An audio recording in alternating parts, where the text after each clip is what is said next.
আমি সচিন নন্দন গৌর হরিকে দেখে আমি বেকুল হয়ে আপনারা কি করুন, আপনারা যারা দাঁড়িয়ে দাঁড়িয়ে কথা বলছেন আপনারা আপনাদের সবার চরণে আমার বিনম্র চিত্তে এই নিবেদনটুকু রাখুন। আপনারা যারা দাঁড়িয়ে আছেন আমার মনে হয় সবাই বসে যান, বসতে ভালো। সবার মধ্যে এই কীর্তন মন্ডলীতে বসলে একটা খ্রিস্ট প্রেমিক দায়ী হয়ে কাঞ্চনা আমি সচিময় সচিন নন্দন গৌরীকে দর্শন করে আমি বেগুর হয়ে গেছি, বলে কাঞ্চনা রে আমার সচিন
আমার গৌর হরিকে যে একবার দেখে ফেলে তার আর কাদা ছাড়া কোনো গতি না, তার দিবারে সে কাঁদতে হবে। তবে আমার গৌর হরি মানুষ দাদা একটু আস্তে কথা বলা যায় না ভাই, আমি জানি আপনারা খুব ভালো, কারণ কোনটা শীষ দেয় একটা শীষ দেয় একটা কমান যেটা শীষ, আমি জানি আমার এই দাদারা কিন্তু খুব ভালো ভক্ত। আমাদের মাঝে কিন্তু মহাপ্রভুর একটা ভাব আছে, মহাপ্রভুর ভাব যেমন আছে সেই ভাব নিয়ে তো আমাদের থাকতে হবে, তাই না? শুধু আপনাদের নয়, এই আসলে যারা আছে সবার মধ্যে আছে সেই ভাব, সবার মধ্যে আছে কৃষ্ণ, কেমন হয়তো খালি আর কারোর মধ্যে বিকশিত, কারোর মধ্যে করি। যার মধ্যে বিকশিত হয় সে কাঁদে, যারে ধরা দেয় তার আবার পূর্ণজন্ম হয়ে যায়। আমার গৌর সোনা যারা অঙ্গে ধারণ করে তাদের পূর্ণজন্ম হয়ে যায়। আহা, আমার গৌর রতনকে যারা পেয়েছে তারা আবার পাগল হয়ে গেছে, কারণ তারা যে পূর্ণজন্ম হয়ে গেছে। তবে আমার একজন ভক্ত দাদা আমার ভালোবেসে 100 টাকা দান করেছে। আপনারা দুপুরবেলা অনেক ভক্তগণ আমাকে ভালোবেসে অনেক টাকা দান করেছে। সাধুজন বৈষ্ণবগণ, আমার অতিময় দুঃখ, যে দুঃখটা আমি সারা জীবনে এই দুঃখটাকে আমি কখনোই নিবারণ করতে পারবো না। আমার পিতাজি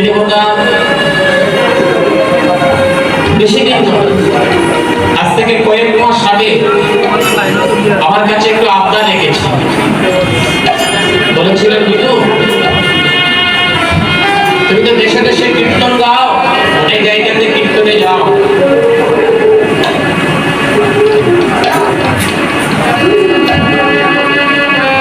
আমরা কি একটা কীর্তন দিতে পারি না? একটা কীর্তন করা যায়।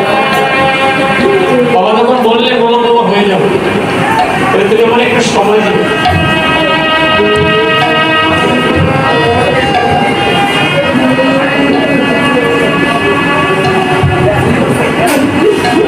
সঙ্গে সঙ্গে বললাম চলে আসলো করোনার সময়। এই যে গত যে মাঘ মাসের সময় কঠিন করোনা দিতে হলো, তখন কোনো হবে। এবার বৈশাখ মাসে প্রথম দিকে আমার গুরুপাটে দেলুগ্রামের মানুষের কাছ থেকে তালিকা আনলাম যে অগ্রায়ণের 7-8 বাবা হয়ে যাবে। তারিখটা করা বাবা নিজেই করবে, কিন্তু বৈশাখ মাসের 17 তারিখ রাত্র 2 ঘটিকার সময় আমার বাবা আমাদের ছেড়ে চলে গেল।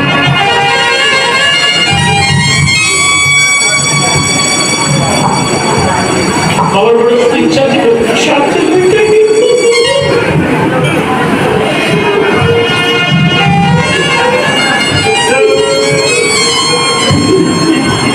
কিন্তু এই যে কীর্তনটা ওনার নিজের হয়ে যাবে আমি বুঝতে পারি। তো আগামী শুক্রবারে আমার বাবার আত্মার উদ্দেশ্যে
মহাপ্রভুর কাছে মহাপ্রভুর কাছে আপনারা একটু আশীর্বাদ করবেন। আমার বাবাকে যেন মহোদয় পার করে নিয়ে যান, আশীর্বাদ আপনারা যদি আপনাদের কাছে একটা ভিক্ষা যাচ্ছে আমার বাবার আপনার সদ্গতির জন্য আপনারা যদি একটা প্রেমের ধ্বনি একটা হরি বলের জন্য একটা অনুধ্বনি করে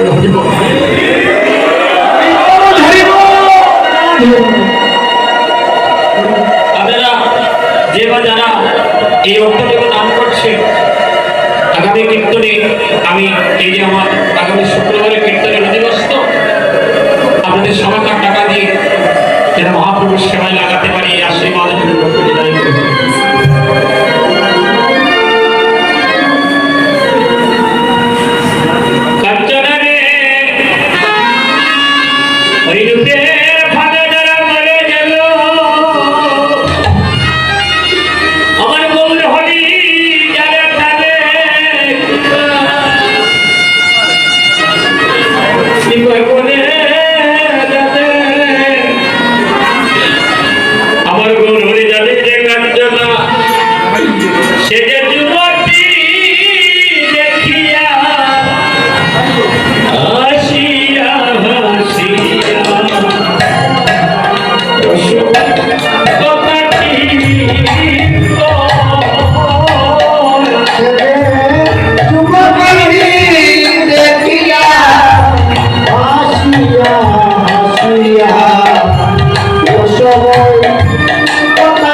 Jumati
আমার গৌরহরি যুবতী দেখে কথা বলি। যুবতী কারা জানেন দাদারা? যুবতী হচ্ছে জানেন কারা? হতে পারে পুরুষ, হতে পারে না।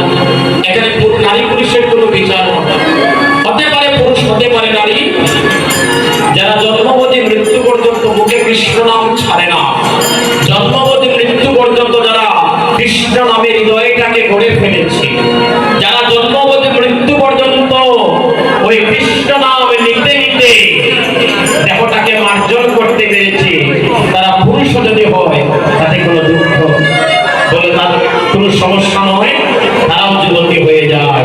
আমার 80 বছরের বৃদ্ধও যুবতী হয়ে যায়।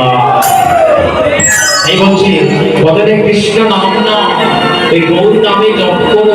ওই নাম যত জপ করবে তত পরিণামের রাস্তাটা পরিষ্কার হয়ে যাবে। এই জগৎটা হচ্ছে আমাদের জানে, এই জগতে আমরা এসেছি কেন? 84 লক্ষ জমি ভ্রমণ করেছি, 80 লক্ষ বার বিভিন্ন জন্মতে, আর 4 লক্ষ বার মানব জন্মে পেয়েছি।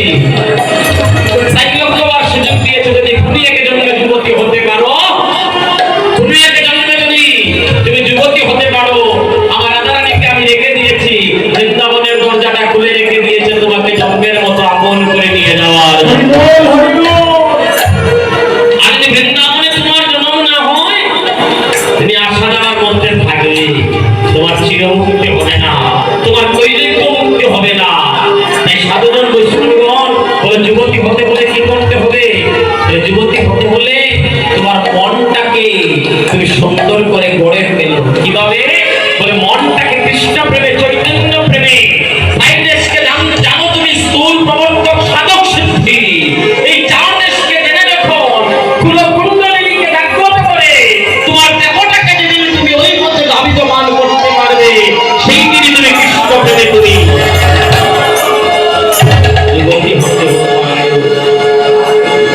তুমি যখন বিন্দুরূপী সেই ভগবানকে তুমি যেদিন স্মরণ করতে পারবে, এগুলো খুলে আসলে বলা যাবে যে গুরু পরম্পরা বস্তু, গুরু কৃপায় লাভ করা যায়। অভিশাপ কি? আমরা তো মনে করছি মহাপ্রভু সুরধনীতে দাঁড়িয়েছে, নৃত্য করেছে, নেচেছে, গেয়েছে। না না, ওই অভিশাপটাই হচ্ছে দেহের লীলা। দেহের মধ্যে সুরধনী কোথায় যেদিন বুঝতে পারবেন, সেই দিন আপনারা যুবতী হতে পারবেন, আমরা যুবতী হতে পারবো। এই বলছে দরুগুরু সঙ্গ পাকে পড়া অঙ্গ, এই অঙ্গের মধ্যে আছে গোলক বৃন্দাবন, আছে শিরোধনী। তোমার দেহের মধ্যে প্রত্যেক দিন নৃত্য করছে গৌর হরি, আর ওই গৌর হরি যেদিন কৃপা করে বিন্দুরূপে শিরোধনীতে প্রবেশ করবে, সেই দিনই তুমি মহাপ্রসাদ পাবে। হরি বল। এই বলে সাধুগণ বৈষ্ণবগণ শুধু কাঁদলে হবে না, কাদার রাস্তাটাও জানতে হবে। তাই জাগ্রত করো। তো জাগ্রত করতে হলে তো আপনি এমনি এমনি পারবেন না। যাও যাও গুরুর কাছে, যাও রে মন গুরুর কাছে।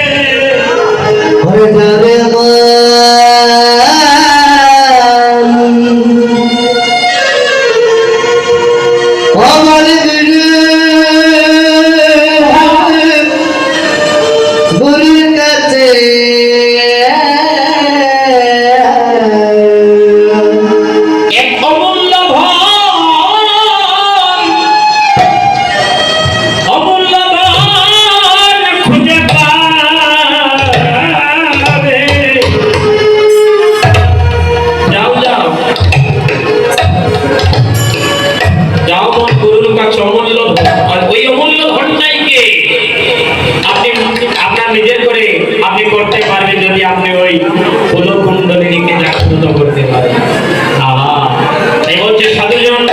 শিরোধনীতে যখন বলছে যুবতী দেখে আমার গৌ করি হাসিয়া হাসিয়া কথা বলে নাগরী বলছে হে নাগরী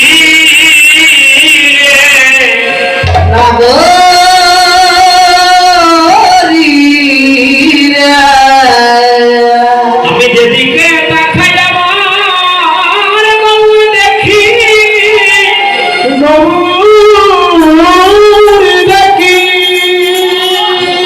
আমার হৃদয়ে কত কর্ম মাত্র হয়ে গেছে রে নাগরী। গৌর দেবীর বলিষ্ঠে আমার হৃদয়টা কর্দমাত্র হয়ে গেছে, অর্থাৎ কাদা হয়ে গেছে। দেখবেন দীর্ঘক্ষণ যদি কোনো শক্ত মাটির উপরে বৃষ্টিপাত হয় ওই মাটিটা কাদা হয়ে যায়। আর ওই কাদার মধ্যে যদি ভারী কোনো বস্তু পড়ে আবার যদি রৌদ্র দেয় দেখবেন ওই বস্তুটা টেনে তোলা যায় না, শুকিয়ে যায়। ঠিক এমন অবস্থা হয়েছে আমার হৃদয়ের মাঝে। আমার গৌর রূপে প্রেমের মহিষণে আমার হৃদয়টা তো কর্দমাত্র হয়ে গিয়েছে। আমার গৌর হরি আমার হৃদয় মাঝে গেছে।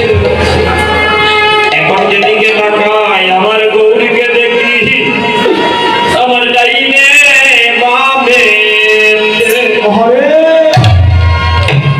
সম্মুখে পিছনে জনের ভিতরে গড়ারে লাগরি জনের ভিতরে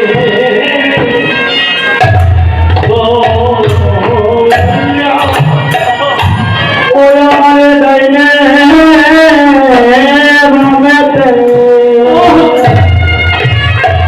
আরে সম্মুখে পিছনে জনের ভিতরে গোলামি করারে নাগরী বলে জনের ভিতরে গোলা আবার নজরের মাঝে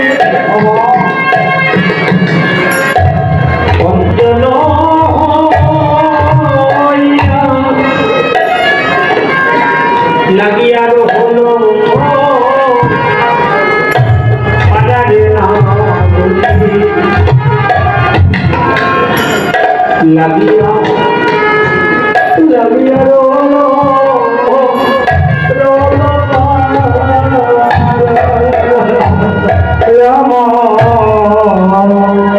নয়নের মাঝে রঞ্জনা হইয়া লাগিয়া লাগিয়া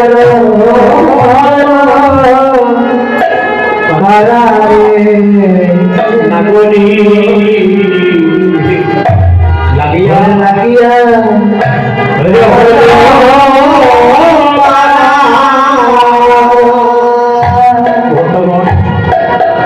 ভক্ত কাকে বলে জানেন?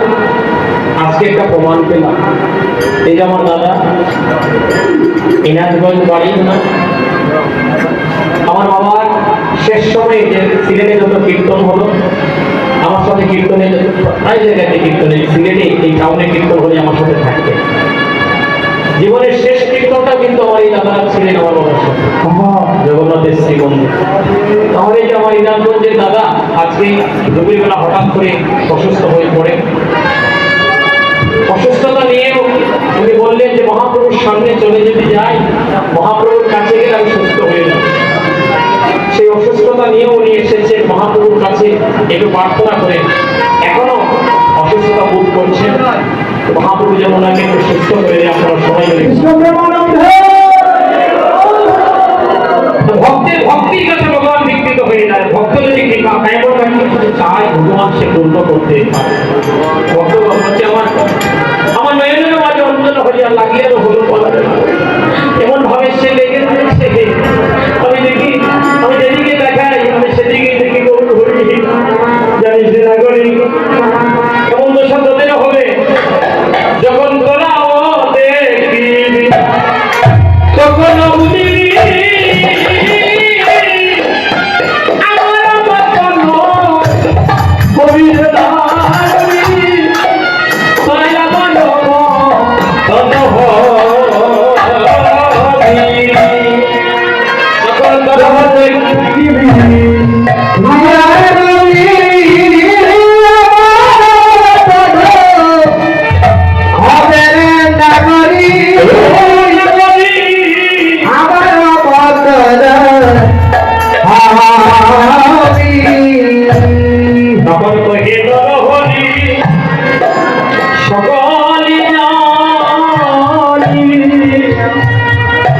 নবীন গৌরাঙ্গ দেখারে কাপড়ি নবীন গৌরাঙ্গ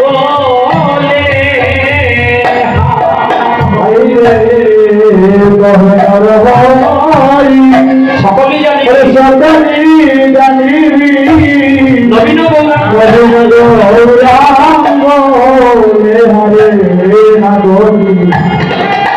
নবীন গৌরাঙ্গ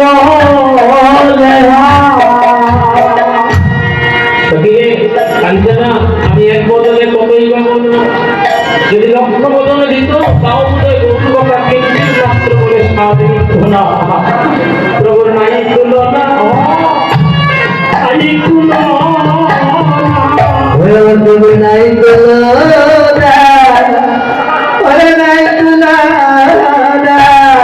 আমি দিদি বাড়িতে ওই কবুল রূপে করলো না নাই তুলনা নাই তুলনা আমি কি দিয়ে বলতে বলতে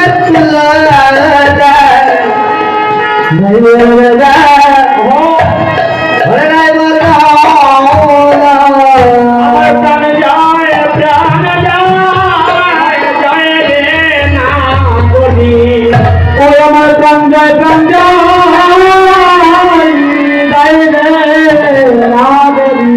ওই গৌরূপে আমি দয়া দিয়ে প্রাণ যায় রে না বলি ওই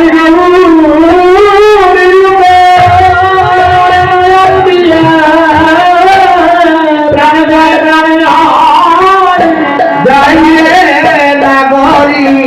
ওই গৌরূপে নয়না দিলে প্রাণ যায় রে না বলি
হৃদয় মাঝে গৌরকে পরাণ তুলিয়া